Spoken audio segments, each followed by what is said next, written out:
I veliki pozdrav gledateljima kanala. Večeras iz improviziranog studija Team Silvera predstavljamo briefing za pravila utrke Team Silver Race X. S nama je organizator utrke Ivan Kotvica koji organizira 10. put po redu ovu utrku. Evo, Ivan će se malo predstaviti i reći nam program koji se sastoji znači od subote i nedjelje. Ivan, evo, predstavi se i reci nam kakav je program za subotu.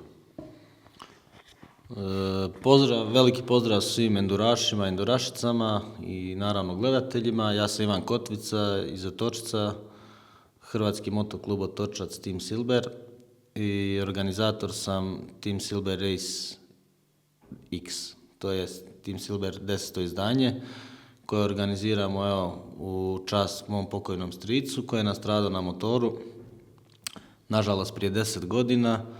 I evo, trudimo se maksimalno da to održimo svake godine. Kaki je raspored za subotu, nedjelju, znači utrka se održava 2 dana, znači to je 18. i 19. svibnja. Kaki je raspored za 18. svibnja? Pa 18. svibnja je, znači, vozi se prolog, to su kvalifikacije za drugi dan, koji će se startati znači od 7:30. Znači u 7:30 kreće registracija vozača. Znači vozači dolaze na registraciju i uzmaju startne brojeve i lijepe te startne brojeve na motor i motor odvoze u Park Fermeda, tako? U Park Fermeda i tamo radimo, mehaničar pregleda motore i tehnička verifikacija znači, i kacigu od svakog motora. I pregledava se oprema. Da. I molio bi da svi vozači ne kasne u Park Ferme, jer će biti svaka minuta kašnjenja po pravilniku Alpe Adria će se dodavati na vrijeme njegovog prologa. Znači 1 minuta kašnjenja, 1 minuta se dodaje na vrijeme prologa. Da, tako je. Dobro. To je znači po pravilniku Alpe Adria. Ako smo nešto zaboravili u ovom briefingu, znači još će se jedan briefing održati u subotu. Ako bude nekih promjena, jer imamo 2 verzije staze, znači suho i mokro, sad kako je vrijeme bude nas poslužilo, tako ćemo stazu pustiti. Prepraviti stazu za utrku, tako u skladu s vremenom, i to će biti svi obavješteni na dan utrke prije samog starta. Znači, ponovimo još jedanput, znači u 9:15 najkasnije svi motori moraju biti u Park Fermeu, a briefing utrke počne od 9:30, tako? Tako je. I u 10 sati počnemo prvi prolog. Prvi prolog, znači, počnemo u 10 sati. Naglasio bi sad ove godine, evo, da damo prednost slabijim vozačima i starijim, znači našim veteranima 50, znači oni bi startali prvi, pa veterani 40, bronz, silver, pa gold. To bi bilo samo isključivo za start prvog prologa.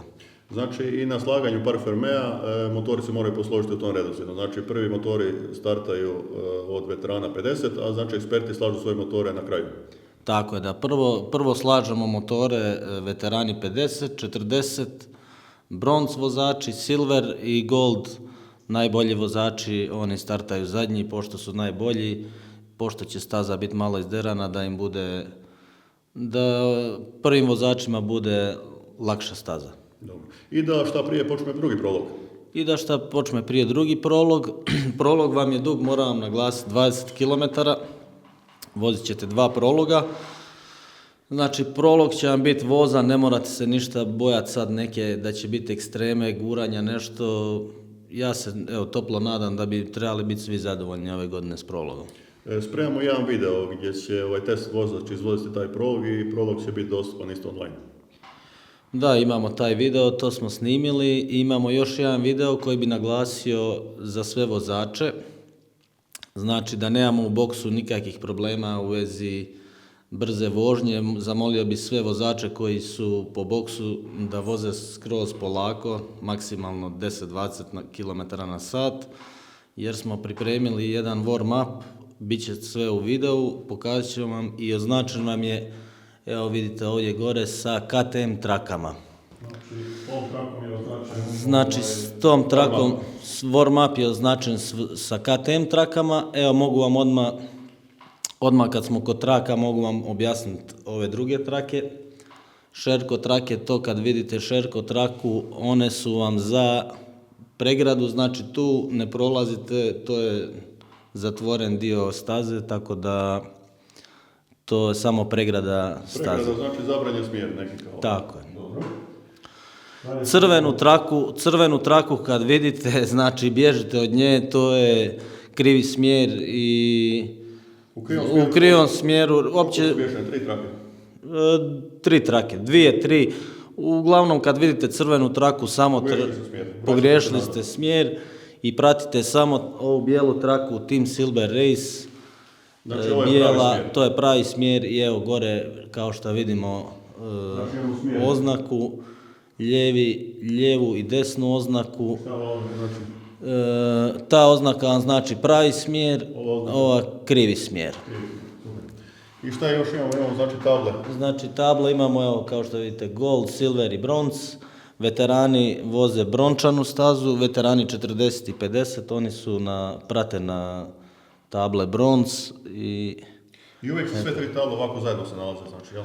sve 3 table su uvijek. Nekad će biti neke table stavljene da će se samo vidjeti gold, a bočno su silver i bronze, ali to vas ne treba zamarati, samo pratite trake i nećete pogriješiti sigurno.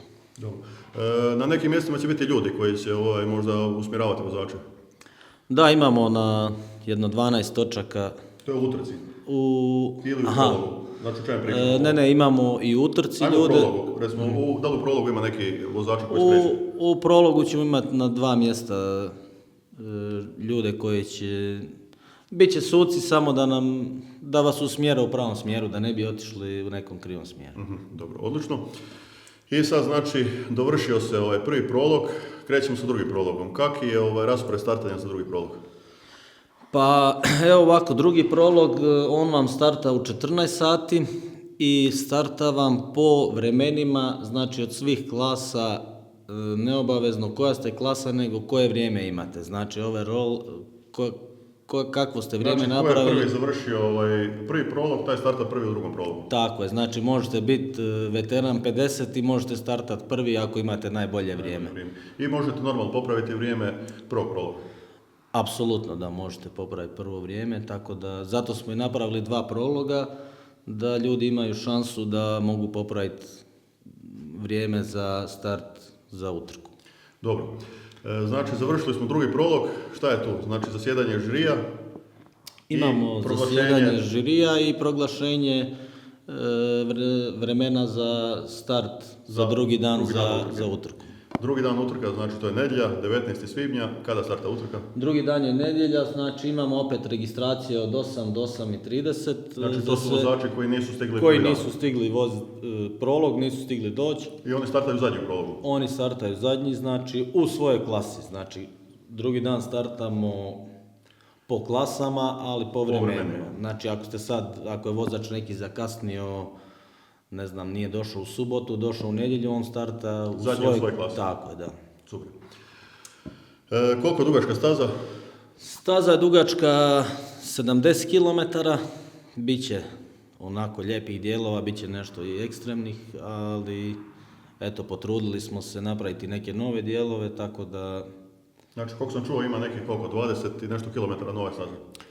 24-5 km nove staze, tako da ja se nadam da bi mogli svi uživati ove godine, eto, bit će nešto i kamenitog dijela, da nije samo zemlja i blato i mislim da će biti za svakog po nešto.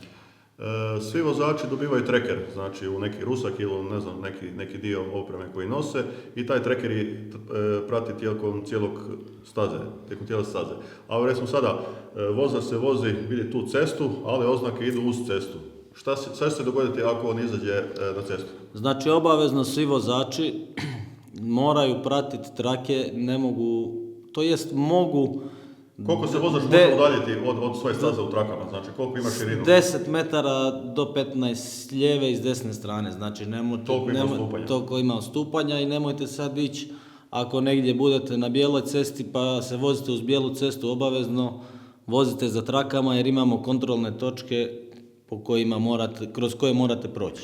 Znači te kontrolne točke su skrivene u šumi, to su kao neki odašiljači koji znači hvataju taj traker koji će se biti sakriven u kontrolnom broju. Znači u naljepnici će biti traker koji će komunikaciju vršiti sa kontrolnom točkom i dojaviti će znači odmah u kontrolni kombi, znači da li je taj vozač prošao kroz kontrolnu točku. Ako je on zaobišao znači ta prolazna vrata, njemu ta prolazna vrata fale. Da, fale mu prolazna vrata i neće imati taj checkpoint ili ajmo reći prolazna vrata. Ako vozač skuži da je promašio prolazna vrata, on se može vratiti i ponovo odraditi taj dio. Može se vratiti, normalno vrijeme mu ide, to je na njemu, ali to će mu se priznat, znači nije nikakav problem što se vratio i... Znači ako skuži da je pogriješio stazu, može se vratiti i odraditi tu kontrolnu točku koju nije dobro odradio, ili recimo ako je fula neki smjer.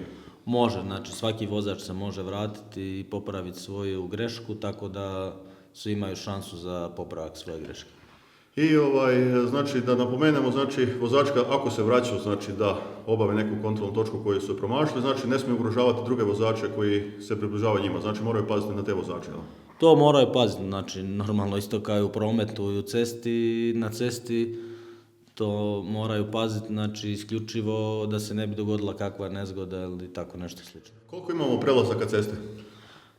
Imamo 5 prelazaka ceste, znači rekao bi na 4. prelasku ceste ako dođete do 16 sati, preporučio bi vam, ne da bi vam preporučio, nego bit ćete isključeni jer je nemoguće da završite sad za 2 sata još zadnji dio staze do 16 sati.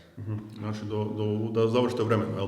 Da završite vremenu. Na svakom prelasku ceste bit će ili policija ili ljudi koji će zaustaviti promet ili tako nešto? Tako je, da, bit će policija i naši ljudi, naši redari, tako da sve će biti osigurano i mislim da ne bi trebalo, ja se nadam, nikakvih problema biti. Molio bi sve vozače da naliju gorivo i evo mogu pokazati ovdje, ako ikako moguće, u ovakvim kanisterima da nalijete 5 litara jer staza se dosta produžila i nećete imati goriva da završite cijeli krug. A molio bi ovakve kanistere da predate da ne moramo gubiti vrijeme poslije na... Znači kanister male vrijednosti, ukoliko se ne stigne vratiti kanister, da nije neki veliki gubitak. Tako je, da sad ne moramo gubiti vrijeme, da mogu ti kanisteri ostati, da nije sad neki problem već. Dobro. Šta vozači mogu očekivati na checkpointovima, da li imaju neko osvježenje, vodu, nešto? Pa mogu očekivati vodu, znači našu Gacku, evo možete pogledati, to je naš sponzor. I na tank pointu imat ćemo isto od našeg sponzora, voća će biti... Znači ove godine voća? I voća. Eto. To je iznadženje. Voćarna Ana Marija, ona je naš sponzor ove godine. Odlično. Koliko očekujete da će trajati utrka, znači?